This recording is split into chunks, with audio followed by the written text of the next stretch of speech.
I felt like journalism deserved better. A lot of the technology out there was very dated. It was extremely expensive. And then I didn't really see a sustainable path within those current existing technologies. So it felt like we needed to do something, and we could do something that would really kind of change the course of journalism and really help the industry. Welcome to Keep It Local, a podcast of the Local Media Association. The Local Media Association is intensely focused on helping local media companies discover new and sustainable business models. Hi, and welcome to Keep It Local. My name is Ryan Welton with Local Media Association, and today we're going to talk all about content management systems powered by AI, and I'm joined by a group of digital innovators. Literally, these folks were honored as part of our Digital Innovators of the Year program that we have each year with Local Media Association. And so today I'm proud to introduce you to the folks from Rust Communications and PubGen.AI. We have Jon Rust, Sho Rust, and Michael Machiah. And so before we get started talking about this amazing new content management system, how about a quick introduction? And we'll start with you, Jon. Well, good morning, Ryan. I am president of Rust Communications and publisher of its flagship daily newspaper, the Southeast Missourian. We are a second-generation family media company based in Cape Girardeau, Missouri, with 15 newspapers primarily in the rural Midwest. I grew up in the business, lived and worked abroad, primarily in Russia.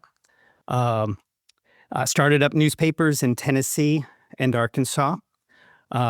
Went to Harvard Business School, and then proceeded to work there, writing cases on internet media companies. Came back to the company full-time in 2000. And we just love our communities, love local media. I've also served on the Associated Press Board of Directors as vice chair, and also was chair of its technology committee for a number of years. And so a real passion for technology and for news, and for finding a path forward for local media companies to thrive into the future. Fantastic. Sho, how about you? Yes. Hi, I'm Sho Rust. I'm a co-founder and CEO at PubGen.AI. Jon is my uncle. I'm third generation member of the Rust family media business. And after working with AI for years at places like Boston Consulting Group, working for big brands like Google and Red Bull and different things like that, I realized I want to combine my passion for technology with my family legacy.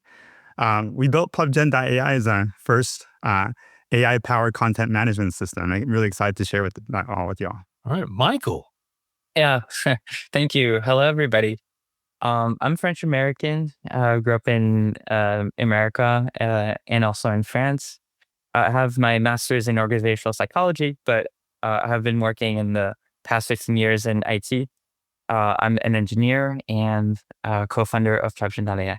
Fantastic. Thank you for the introduction. And to reset for everybody, what we're going to be talking about today is this content management system that is very AI-centric, that was created by Rust Communications and PubGen.AI. As somebody who's been in the news business for years myself, I've used a wide breadth of content management systems. However, PubGen.AI is an artificial intelligence-powered content management system and digital platform.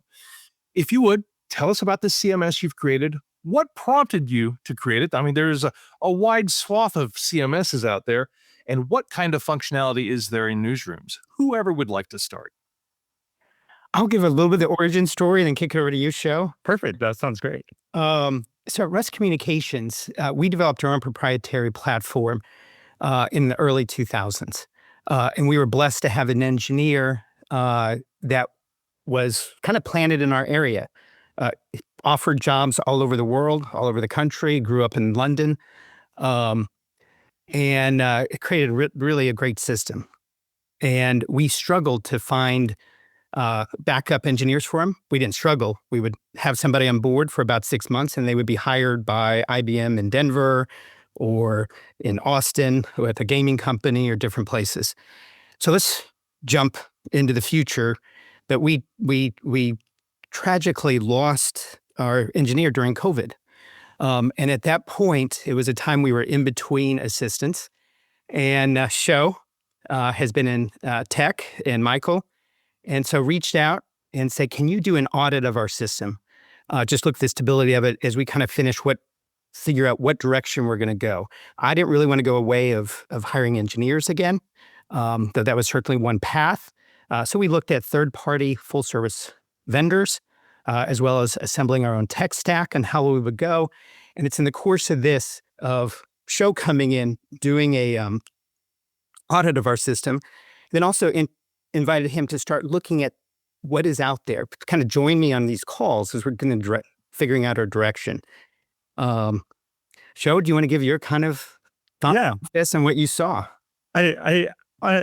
The gist of it is I felt like journalism deserved better. A lot of the technology out there was very dated. It was extremely expensive.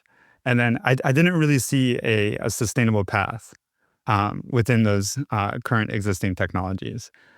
So it felt like we needed to do something, and we could do something that would really kind of change the course of journalism and really help the industry. And I might mention, we then went into, as he was looking at systems, we were bouncing off. I was looking at different, again, assembling tech stacks. Sho started having his team do lots of interviews with us about how we make decisions around editorial editing. How do we look at that? How do we look at placement of stories on site and in paper? Just really the whole decision process. So after about a half a year of figuring out path forward, and Sho saying, "Hey, we should build a system," and then we went through another almost year of these type of deep discussions, and then what came to us, and I got a little frustrated, to be honest, because I thought we were going really deep. I wanted a CMS, something that I kind of knew, and what came forward is not anything we expected. It just had AI infused throughout. It was not something that I even knew to ask about at that time. And it has just been something fun and incredibly powerful to work with. That again was nowhere that we anticipated that I anticipated when we get into the process, and feel so thankful of this direction that we're going. So, Sho, when it came time to put this together and you're doing all the interviews and finding out what the newsroom needs, was it just the fact that we were entering sort of an AI era that made you think, well, we ought to infuse some AI into this, or was it something deeper? Well, I was just really taking a close look at the workflows and the inefficiencies and how things could be done much better. And then both Michael and myself, we've been kind of working with AI and building content management systems since like 2018. And then so we were able to connect a lot of those dots and then see that, okay, how can we infuse this technology so journalists and newsrooms can really focus on what they do best? And then right now, newsrooms have to focus too much on figuring out how to get paywalls to work, subscriptions to work, and a lot of other things to work. As well as like they're always very kind of late to the game when it comes to new technologies like AI. And then in the age of AI, it's something that I don't think newsrooms can really afford to be late on. And then so we're really excited to be able to connect those dots for the newsroom. And Michael, your background in, if I think you said organizational psychology, how did that come into play? Because change isn't something we're always comfortable with in newsrooms. Yeah, absolutely right, Ryan. The first thing, first it came into play in terms of just team dynamics and working all together. One of the difficulties that started is to have a really good collaboration throughout the good and difficult times. And this is part of all startups. And most startups fail because the core team isn't able to pull through.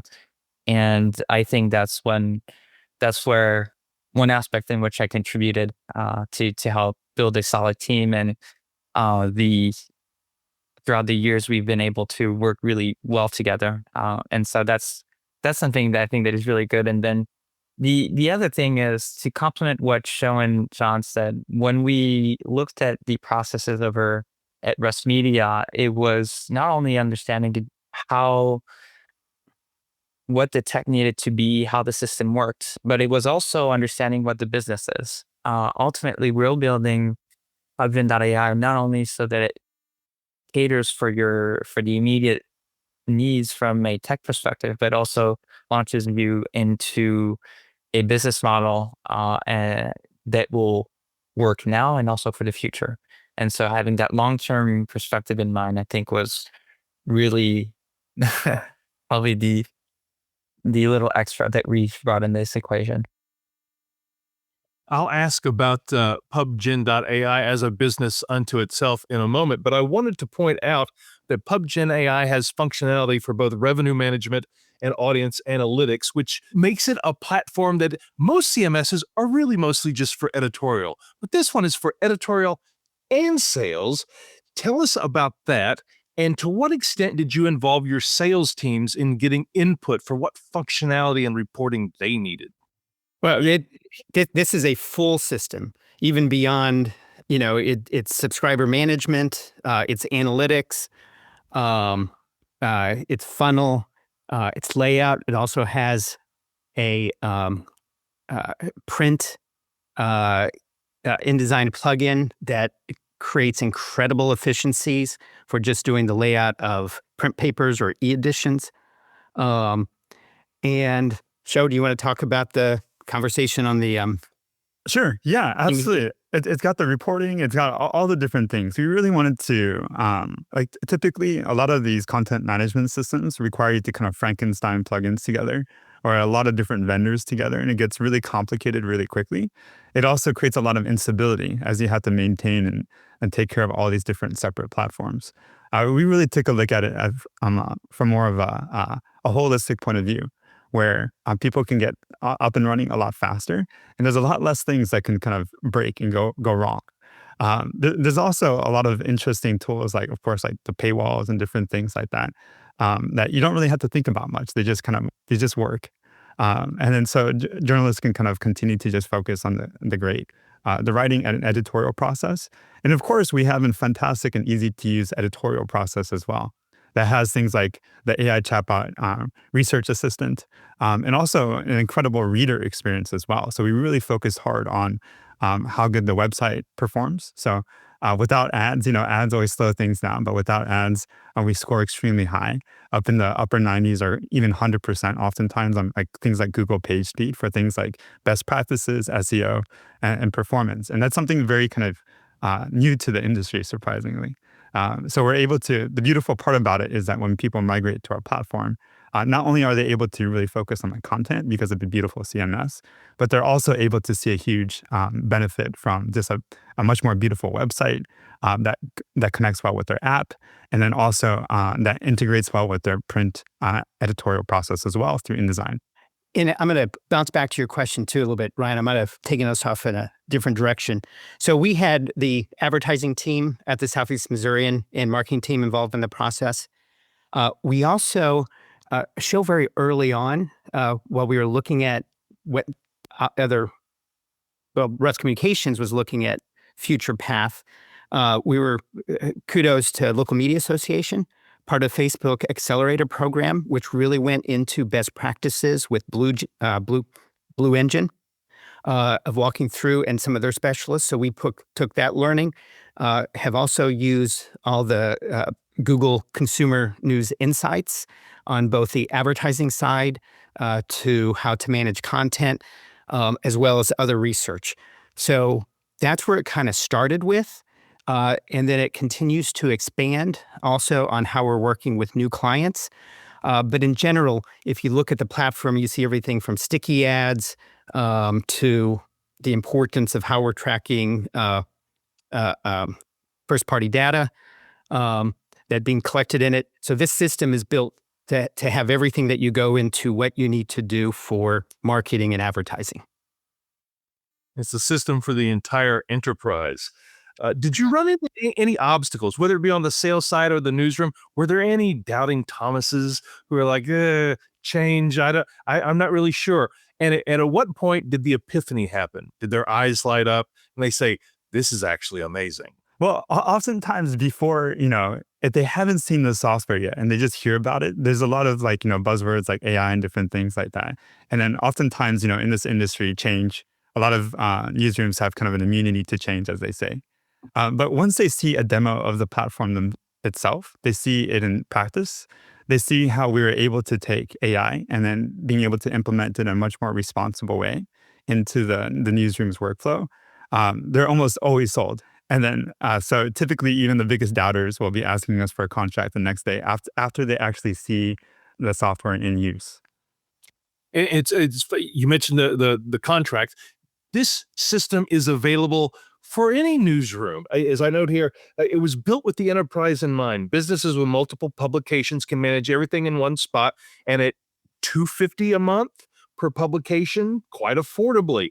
So, Michael, speak maybe to the organizational psychology and the differences of newsrooms. Are you involved in talking to each one of the prospects? I am involved in talking to almost everybody at different stages. They usually talk to Sho first and then with me afterwards when we go through data migration and setting up the platforms. Um, I know that in the industry, that's it's, from what I've heard, migrations are often something that can be feared with maybe bad memories of it in the past. But we make it much easier and much smoother, and we're really here to help and make this process as smooth as possible. And so far, so good. Ryan, I might say, kind of share when Michael goes through a migration, one of the first things does is look at a example of the content. And then they work on figuring out tags, the amount of cleanup that they do, and making sure that when it transfers over is really rationalized in a way that's going to work better for the content. And then when somebody comes on, we are seeing incredible backlink just lift and other lift just because of how it's been migrated over. It's not called data maps. What are they called, Michael? Mappings. Mapping the data of things like e-link sections and tags. Talk about what you do, because it's just at a whole different level than what we see elsewhere in the industry. Well, there's several processes. There's one of cleanups. Oftentimes, over time, you have lots of categorization, and it's just become just too numerous for it to make any sense. So there's a cleanup. There's also deduplication. It would be pretty. It's hard to believe sometimes how many variations of the same either author name or tags already exist. And there's a element of strategy because perhaps the categorization under which the articles used to be 5, 10 years ago is no longer relevant. And so there's a part of strategy of deciding where do they want to be now, where do they want to go into the future, and then making sure that all the content is perfectly geared towards that. If you're willing, how many newsrooms are using this right now? And you noted, Jon, the backlink lift, which I understand that it's getting links, it's inbound marketing, getting links from other authoritative websites. What other positive results are you seeing so far from the newsrooms that are using PubGen.AI? Yeah, absolutely. So right now, we have contracted we just went over the 100 mark, actually 67 of which we're onboarding at this moment. So Michael is unbelievably busy, but we also have scaled our team. And then we've been hiring a lot of onboarding people to kind of help and assist these new newsrooms. And then oftentimes these publications that we are launching are just a few of the many within these larger media organizations. So as these go successful, we actually are looking to have over like 200 on our platform very soon. And so very exciting times. And then the second part you were asking about, kind of like the typical uptick that people see when, for example, Lewiston Tribune, they went up 228% on digital revenue in the first 90 days. They saw like ad engagement go up 70% in those same 90 days. So it's a huge opportunity for newsrooms to improve their system. Oftentimes, yes, it is, little cool things like AI, but oftentimes it's just like a lot of little small things like doing sitemaps properly, doing the mapping that we were just discussing, and then just having a better reader experience that really respects the newsroom's content and the reader's time. Forgive the impromptu question, but I also thought not only sitemaps and data mapping, but also schema. to make your content show up in AI search, I know that things like FAQ and how-to schema, they have to be in place. I presume that what you're doing with PubGen.AI will help newsrooms show up in AI search snippets a lot better. Yes, yes. It's actually surprising to see, newsroom websites that have improperly set up sitemaps or robots files and different things like that. We're constantly looking at new schema updates from the different search engines to make sure that newsrooms are always on top of it. And this is at no uplift of their own. As long as they're on our platform, a new requirement comes up from the web. We take care of it and make sure that all of our publications benefit from it all. Sho, you want to talk about speed performance and Google testing? Oh, yeah, I think I talked about it a little bit, but without ads, we're close to 100%. And then so you'll notice that, sometimes the ads load in a little later, depending on what ad platform our publishers are using. But the content itself, the important stuff, loads instantaneously. That's extremely important, especially on mobile devices and mobile phones and different things like that. You can be on your way to work in a bus or different things like that. And then readers have very little patience. So every performance metrics really does convert into additional revenue for the newsroom. And so we emphasize and spend a lot of time on that. And Ryan, in talking about performance, there's so many aspects to this platform. And because they build it in AI, they test it in AI, they move so quick.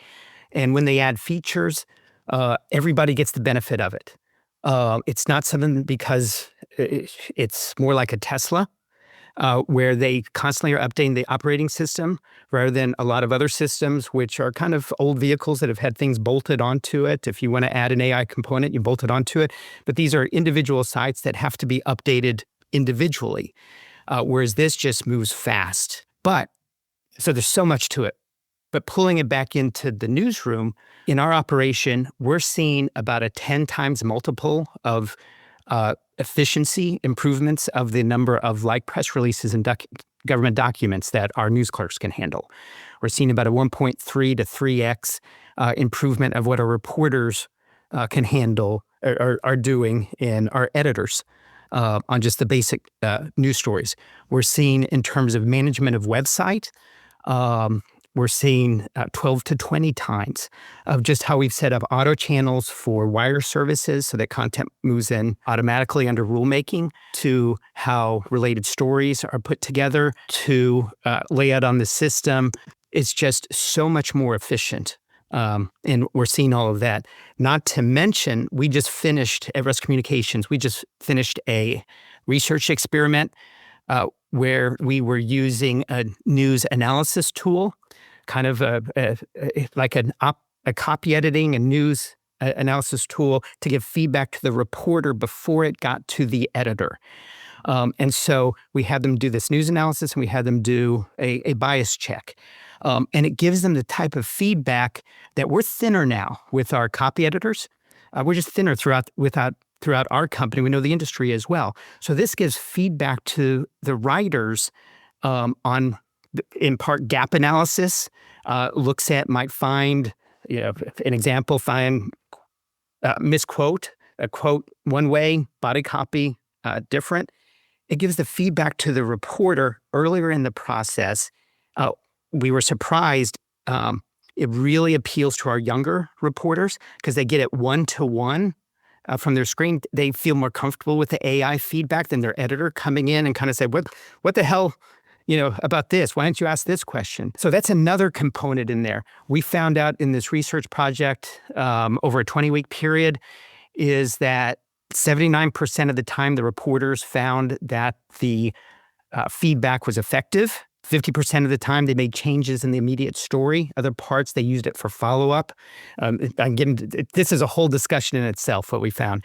Editors find out that the feedback was effective 89% of the time. We also know why there is the 10% makes sense. Again, I could go deep into it, but there are so many tools that we're finding efficiencies in the news operation, and our people are having fun with it. That's the thing. You can't really, it's just such a better system that morale is up around it. We've got senior reporters. We also do something in writing where they can actually score a story. So we use AI. We use some strategy out of Sweden on how you look at content of stories, relevancy, topicality, entertainment, passion. Also, there are a number of different issues, and they get a score, and they love experimenting with this. And then they're also using this tool for follow-up questions, follow-up stories, preparation for interviews. There's so much built into it, and it's built with AI that is tuned to the ethics of journalism. It's not where people are using other systems out there. And I don't know if you want to talk about that, Sho, of what you've done around that. Yeah, absolutely. So we think it's so important that the future of AI is really kind of grounded in the communities and the local newsrooms and different things like that. And then just like when you hire someone to work within your newsroom, it's really important that the AI understands where it's working. This is a publication. This is a newsroom. These are our style guide rules. This is our history. This is what we're all about. This is our community. This is who we care for. And then on top of that layer, we also have an area for grounding it into the archives too.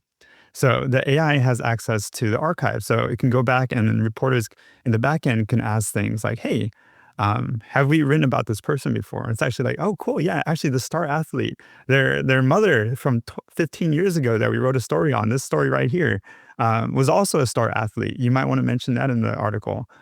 So the grounding of the AI, of course, as Jon said, in journalism, but also in your content, in your community, is critical. And that also surfaces for the reader as well, where the reader can come to the website and then ask about, hey, how's the local university? What kind of programs do they do? And it'll bring up actual articles. It's not linking to Wikipedia and different things like that. It's linking to your content. So as people get used to utilizing these AI chatbots, oftentimes they're unhappy with it because it's not grounded in that community. But we're able to meet that gap. And then that also means that hopefully a lot of those subscribers that are now currently subscribing to those AI tools will come and subscribe to the newsroom instead. Because how smart is an AI if it's not grounded in your community? If it doesn't know about the business that opened across the street and is just linking to who knows what it is, where you can actually click into it and actually see the article, see the author, see the citations behind the ideas that it's sharing is really important. In that way, the discovery process is very much like the marketing funnel. You hear a snippet of the song. I want to hear the whole song. I like that song. I want to hear the whole album. And ultimately, people would rather come to the source. Jon, Yeah. this has turned into a business unto itself. Did you anticipate that? No. And what are your plans? I mean, you're already busy as a publisher. What are your plans for PubGen.AI as a business, and kind of what is your vision for the future for this as an entity unto itself? This is a question for the CEO of the company. That's Sho Rust. We're really trying to really grow and help as many newsrooms like my family as much as possible. And then just like my family, we really care about newsrooms. And then we really our mission really is to kind of we've seen kind of a devastation of the industry over the last couple of years, and that doesn't need to happen. And in fact, we actually think in the age of AI, journalists are actually more important than ever before. And then that there will actually be a lot of interesting new revenue models, like the pay per crawl models that the CEO Cloudflare is discussing, that we can help these newsrooms kind of adopt and then help them grow.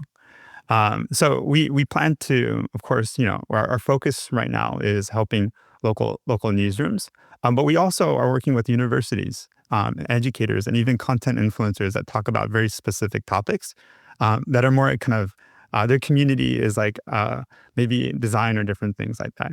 But that's just kind of been a nice thing that's been happening on the side. But our core focus is really helping these local newsrooms thrive in the United States at first, but of course globally as well. And then one of the cool things I will mention, since we are talking global, is that AI knows 98 different languages. So from a newsroom perspective, it's very helpful. But from a reader's perspective, let's say you're hearing Hey Gerardo, and then your native tongue is Spanish or Japanese or Korean or different things. Maybe you're a student. You can still interact with the newsroom and ask it questions and follow up questions, and then be able to get the news in a more meaningful way. I have to tell you, I've in my time I've used at least a dozen different CMSs. This is genuinely one of the most exciting developments in the CMS world that I've heard of, and I'm only familiar with a couple of AI centric content management systems like this. So everything that you're talking about speaks to me editorially, and I'm sure it speaks to the sales audience as well. But if there's a newsroom out there who stumbles upon this video or this podcast and they say, I would love to learn more about PubGen.AI and get in touch with you, Sho, how do they do that? Yeah, of course. Well, and they're very welcome to just email me directly at show@pubgen.ai. They can also go into our website and schedule a call with us, and we'd be happy to show them a demo of the platform at any time. And then we warn you though, once you see the demo, it's hard to not adopt the platform very quickly. But we make that incredibly easy and pain free. Yeah. It's interesting. When we talk to traditional newspaper companies, oftentimes their focus is on the CMS. They're really, they love the CMS. Then it's important to them to have something that assists with the print layout. And so that's so when they see how this works, that really gets their attention. A lot of the time, they're fearful of the AI component of it. We've even had some people ask, can you turn that off? But as they get exposed to it, they're going to see that this is a really incredibly powerful tool to doing good, better, higher quality journalism more efficiently. It really helps the news process. And so people really need to start looking at AI, whether it's with PubGen or something else. But PubGen is really tuned to journalism. I just can't talk enough about it. But everyone really needs to be looking at the impact of AI and how they can use it if they're not. Yeah, and a lot of the risks that they're concerned about is oftentimes because they're utilizing the tools that are not necessarily tuned for journalism and are not grounded in their content. And then once they get exposure to one that actually is grounded in their content, it is tuned for journalism, reduces hallucinations, follows their rules, they very quickly warm up to it. I think you put it best. One of you did. AI tuned to the frequency of journalism. We'll end it there. I appreciate you, Jon, Sho, Michael, for talking with us today about this amazing product, PubGen.AI. Folks, if you hear this and you want to reach out to Sho, please do so. And if you enjoyed this podcast, I would encourage you to share it with your newsroom or a newsy journalist in your life who might want to hear this. Again, my name is Ryan Welton. On behalf of Local Media Association, this podcast is called Keep It Local. We hope you'll like, follow, subscribe, do all the things, and we'll talk to you next time. Thank you all. Thank you, Ryan. Yeah, it was a pleasure being here. This has been Keep It Local, a podcast of the Local Media Association. If you got value out of today's podcast, why not give it a review wherever you heard it and share it with a fellow journalist or an entire newsroom. Until next time, for Keep It Local, this is Ryan with the Local Media Association.